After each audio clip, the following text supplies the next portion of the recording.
大家好，歡迎收睇 GNG 生活日常。今日帶大家睇嘅係一座商業大廈——畢打行。佢位於中環畢打街12號，係呢一條街最後一座戰前建築。大廈係建於1923年，樓高9層，現時係被評為1級歷史建築，採用咗新古典主義建築風格。正門有拱形門廊，有柱式嘅騎樓，立面嘅正中央有立柱同埋三角楣飾，中層有雕刻裝飾。以前曾經有呢一個銅像添，其中有部分嘅窗戶係呈拱形。有人話畢打行係採用咗20世紀初流行嘅藝術裝飾 Art Deco 嘅建築風格。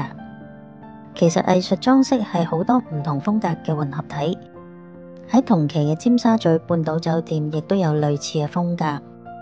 而當中最常見嘅特色就係一啲簡潔嘅幾何線條，例如大樓內嘅欄杆。畢打行到目前為止都係只租不賣，以全層出租為主。業主對租戶嘅品味咧應該有一定嘅要求，例如以前咧都有一啲嚴格嘅服裝店，例如 A&F 同埋上海灘等等。現時 M 層有近100年歷史嘅老牌餐廳 Jimmy's Kitchen， 1至3樓有私人會所。因為唔係會員咧，所以冇辦法帶大家睇啦。但係公眾咧係可以參觀2個地方嘅，一個就係5樓嘅 Paddock Arcade， 呢一個咧係富有華麗英式裝修嘅一個商場。另外咧仲有幾個畫廊添。或者我哋一邊參觀一邊了解下畢打行嘅歷史啊。當年畢打行係由蘇石忠委託巴馬丹拿建築師行設計，後嚟因為蘇石忠還唔起建築貸款，所以喺建成之後嘅3年，即係1926年，轉讓俾伍華先生。當時嘅租戶咧，多數都係外資嘅航運公司、洋行或者係銀行等等。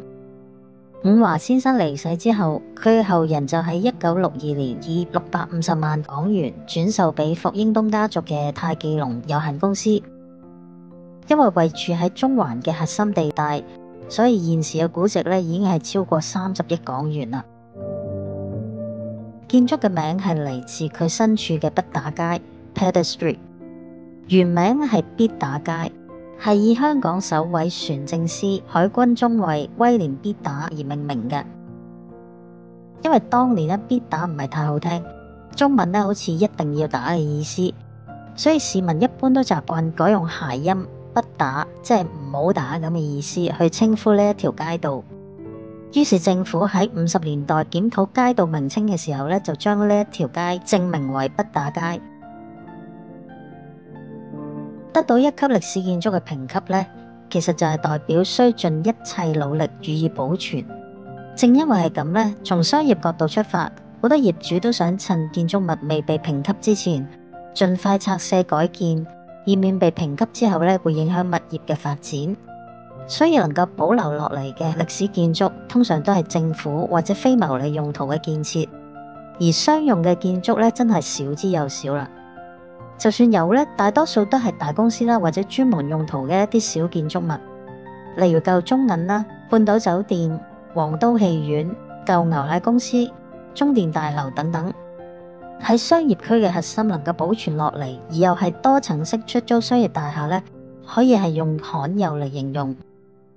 畢打行得以保留落嚟，可謂係幾經波折，純粹係因為商家一而再再而三錯失咗投資機會。